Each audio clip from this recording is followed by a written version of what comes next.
This week on Rockstar Superhero.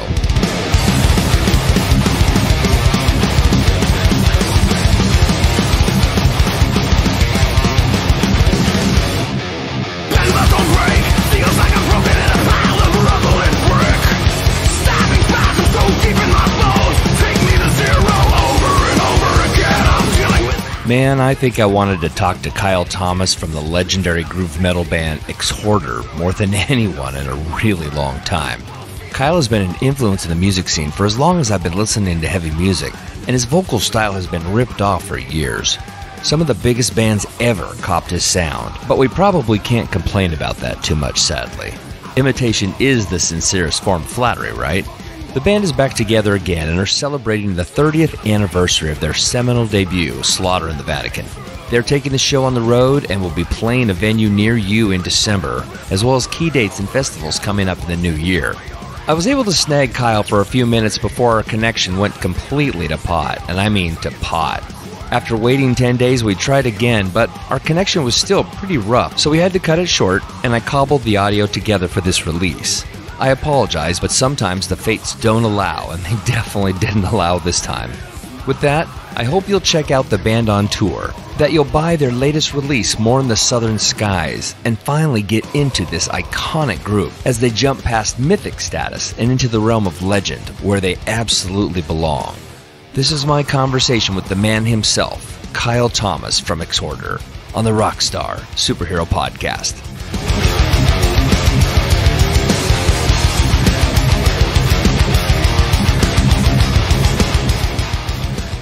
I have to start this way. I'm gonna praise you a little bit, but I'm gonna do it through a story. Is that cool? Sure. Okay. So I admittedly consider myself a bit of a musical snob. Started playing drums when I was 4, and I was always one of those sort of smart-ass little know-it-all kids, right? And I always prided myself on being the guy in my little circle, that breaks bands. Meaning, I love being the guy in the know. Right. And, I graduated high school in 1984, and the music world was really kind of upside down to a guy like me. I grew up on prog rock and old school, like the British new wave metal, right? The British Steel and, the stuff that Iron Maiden was putting out. And so in 1990, I lived in Virginia Beach, and here's where it gets good. And I used to go to this local CD store, and I was trying to replace all of my LPs at the time because CDs were the new thing. And at the same time, I was listening to Z-Rock all the time. And, God bless Z-Rock. It's all gone now. But, back then they were playing everything from Judas Priest and Stryper to hair metal bands, right? And it was that transitional phase in music. And one day I went into the store, and I saw this guy all the time. I don't remember his name, but I was always going in looking for what I call Z-Rock like bands. And the guy asked me if I had ever heard of Exhorder.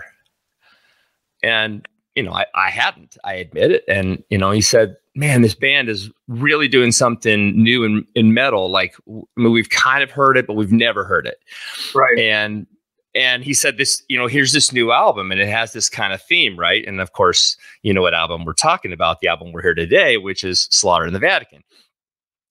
And he says, well, dude, you got to check out the cover. So he shows me the album, and it scares the absolute crap out of me. Because it was so threatening, right? The guy being tortured on the post,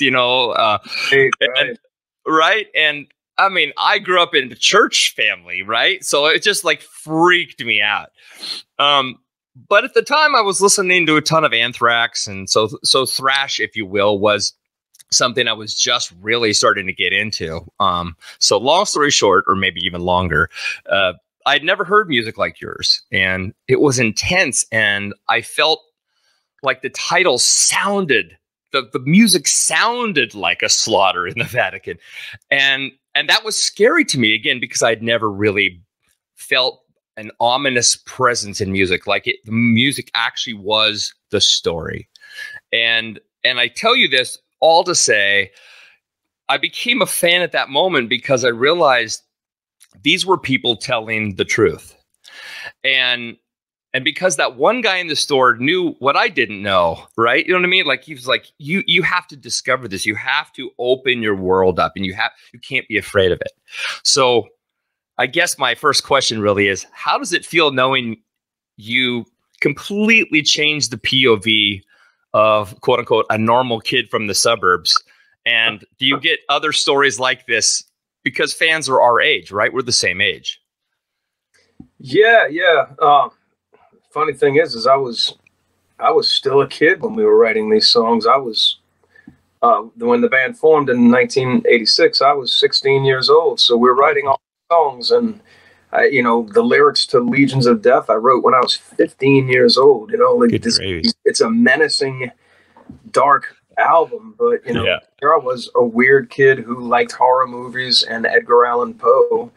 And I happened to hook up with some other guys who played great music, and bam, there you go. Recipe for disaster, right? Yeah.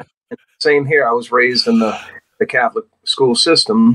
We went to church regularly, and I fell into a spot, excuse me, where I felt like I was starting to see the hypocrisies of the hierarchy of the church.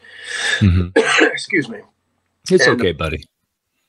And ultimately, just lashing out. I think at the end of the day, the Catholic Church was kind of the scapegoat, the focal point of all religion and everything, just almost like an example, and a metaphor, so to speak. So, but yeah, the funny thing is that the album cover frightened you, and that was the tamed down version. That's the smell the glove version, right? Kind of. Yeah. What was the original like? Well, if anyone's ever seen the cover of our Slaughter in the Vatican demo, that was it. It was, this was scary enough with Pope being led to the gallows with a mob awaiting and the people being tortured and this and that. But on the demo cover, it was actually Pope John Paul II, who is now better known as Saint John Paul II. Yes, he is. And so he's hanging from our logo by a noose. The Vatican's burning in the background, and women and children are crying and praying at his feet. So when we signed with Road Racer back then, it was Roadrunner, but Road Racer in the States, they were like, you are not putting this on your album cover. We're like, why not? By today's standards, it's tame for sure, but at the time, I guess the popularity of Pope John Paul II was quite high, and I always tell this story. Kmart would not carry our album because you just can't do this to the Pope. However, there was a band back then called Christian Death, and they had an album cover with a depiction of Christ on the cover with like hypodermic needles in his arm, like a junkie, and it's like, oh my gosh! So you can defile Christ himself, but you better leave the Pope alone. I just frustrated. Like, it made no sense. Yeah. I totally get you, man. I mean, there was a lot that era, the late 80s, early 90s, when there was a huge transition in music. It was post Tipper Gore, right? They finally, they quote unquote won, and they started putting, the stickers on albums. But I mean, I think like if you had just timed it, if you had just pushed it back 2 years, you would have been on television in a courtroom, right? Because you would have been a target. And I don't know. I mean, yeah, you're right. I mean, there's a ton of hypocrisy. I'm not actually Catholic, but I recognize that regardless that there is so much hypocrisy it's the, well, my way or my version or whatever is the thing.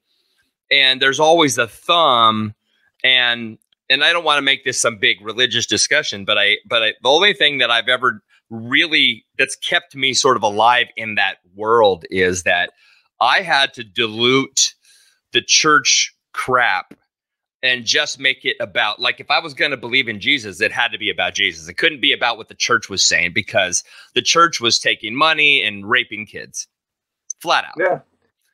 And I had to make it about grace, and because I'm a piece of shit. so, and I mean that in a nice way, but you know what I mean? I'm just a human being. I'm just like every other dude. I'm just getting around. So, look, let me say this. I have to ask, because I mean, you're a New Orleans guy. I'll never say it right. Is it Nolans? I still don't know. But the only people that say Nolans are people that aren't from New Orleans. Okay, that's what I thought. Okay, it's like saying Frisco. Nobody in San Francisco calls it Frisco. Yeah, I get you. Okay, so you're a New Orleans guy, but you know, what were those chief early influences? Because when I first heard the music, the very first band I thought of was Sodom from Germany, and I don't even know if was even on your radar, but because of my limited, thrash and groove metal experience, again, at that time, I only really knew of Sodom and Anthrax and maybe that early Metallica stuff. So, you know, who were you listening to? Who infected your songwriting? So much of it, man. Sodom was definitely a band that we were listening to, and Anthrax, Slayer, the Big Four, Exodus. Yeah, Slayer, Exodus, so much of all that stuff, Destruction. But really, I think the thing that kind of separated us from a lot of the thrash metal bands, which we get lumped into, even though I don't think we're a pure thrash metal band, no. we were really intertwined with the punk scene here in New Orleans. So the metal scene was mostly about playing covers and hair metal. Mm-hmm. And so that's kind of what we were walking from. And plus our drummer, Chris, was a punk guy, and he was just starting to experiment with metal, whereas we were metal heads trying to experiment with punk. So crossover, big thing. So just as much as all those bands, we had Corrosion of Conformity with Animosity. Oh my God. Dead Kennedys, Circle Jerks, Bad Brains, Crass, Sex Pistols, obviously Ramones, just all kinds of hardcore and punk, Agnostic Front, DRI, GBH. This was stuff that we were listening to, and it was just as important to our development as any metal bands were. Yeah. Without a doubt. One of the things I totally wanted to ask you about, it goes back to Slaughter in the Vatican, which is, do you feel the same way today about the message? Or do you feel like that was the angry young man version of you? Or maybe you're angrier, but what's your take on the album today? Oh man, perhaps back then there was maybe in some spots a little bit more of a message. I don't know that album had as much message as The Law did. The Law, I was deep into philosophy, and I really felt like I had some things to say that maybe could change the world, or to just, help flush the world. I don't know. But the Slaughter of the Vatican, I think, for the most part, was probably a lot more fantasy, and I liken it to like horror films. You've got directors who make horror films, and they're not running around slaughtering people, every chance they get, or, drawing pentagrams on their floor and, invoking demons and stuff. It's not unlike that. We're telling horror stories, but with a soundtrack. It's like Broadway horror, I guess. Yeah. So, man, interpretive art, Yeah. Well, I mean, Ozzy, got grief for it for years, right? Everybody thought he's I don't think anybody really thought, but people who were leaders in the church, for example, just took it surface level. They never bothered looking at it. He's actually saying, don't kill yourself. Don't kill things, right? It was all about the story. It was about the horror, but it wasn't about truth or reality. No. Although yours, definitely in a lot of ways with what's happened in the Vatican. I mean, especially after the last 30 years, you can look back, and I'm not Catholic, but you can look back and say, wow, I mean, if we knew then what we know now, would there have been that follower? You know what I mean? Yeah. And I think in some ways it's tame by comparison today. Yeah. It's not as shocking. I don't know if the world's gotten desensitized, or if it's just things aren't that big of a deal anymore because people are growing up. I don't know. I do know this much. We had stickers on our record as a warning label, which sells more records, great. But like there were chain stores that wouldn't carry our stuff, and like today, I see some of the artwork on albums, and it's like, and everywhere, it's like, man, this is pretty hardcore. It makes what we were doing really kind of almost kid stuff. Yeah. I mean, the lyrical content, it's. I always joke around when people ask me what kind of music I play, the people that don't know who I am or what I do or don't care, really, just casual conversation. I always tell them I play horrible music for horrible people. And, that's really just kind of a joke because, anybody who's involved with extreme music knows that the majority of people that are fans and the musicians themselves typically are kind of do-gooder people, Yeah. It's less of a likelihood of these people running out and actually committing the heinous acts that are in the lyrical content of these songs. It's just, more likely to have somebody convince you to donate to their cat rescue. Yes. That is so true. My mother is still alive, and she listens to all my shows, and she tends to gravitate towards the heavier bands because she's curious about the message, or I should say what you just referenced, right? The lack of message personally, meaning it's entertainment. It's not, this is who I am. I'm not some guy who can't wait to kill and dismember everyone. Right. It's just it's a thought, and you're putting it out there in an artistic way. That's it. In 2007, oh, I'm sorry. We still have a lag, but I don't want to run this for you. In 2007, you said it may be the best that we never record again since we've all changed so much, and now you're back again. And I'm wondering what motivated you to turn Exhorder around and rebuild the band? Every time we stop and pause for however many years it is, every time we speak about getting back together, the level of popularity of the band is that much greater. And I don't know why. I'm lucky for it. It's a blessing, not a curse. Mm-hmm.